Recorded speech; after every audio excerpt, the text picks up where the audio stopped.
હું દાદા ભીષ્મ પિતામહ પ્રતિજ્ઞા લઉં છું કે આવતીકાલના સૂર્યાસ્ત પહેલા હું અર્જુનનો વધ કરીશ.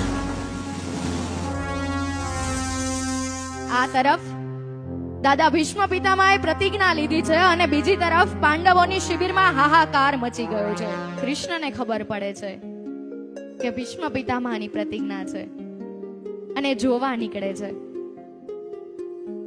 સૌથી પહેલા એ ભીમની શિબિર હોય છે ત્યાં જાય છે. ભીમ ગદાના પ્રહાર માટે વધારેમાં વધારે કોશિશ પ્રયત્ન કરી રહ્યા હોય છે.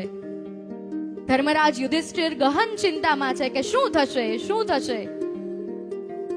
નકુલ અને સહદેવ પહેલેથી ઔષધિઓના ઉપચાર કરી રહ્યા છે કે કદાચ અર્જુનને કંઈક થઈ જાય, કદાચ અર્જુનને કોઈ ઘાવ વાગી જાય તો આપણી પાસે ઔષધિ તૈયાર હોય. બધા જ ગહન ચિંતામાં છે પણ ફક્ત એક માણસ ખસખસાટ સૂઈ રહ્યો છે.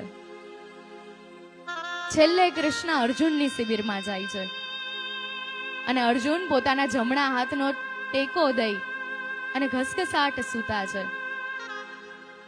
કૃષ્ણ એને જગાડે છે અને કહે છે કે તને ઊંઘ કેવી રીતે આવે છે?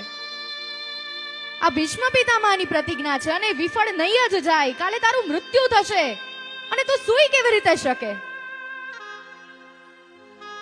ત્યારે અર્જુન હસીને ફક્ત એટલું કહે છે કે માધવ તું જાગે છે ને, હું એટલે સૂતો છું.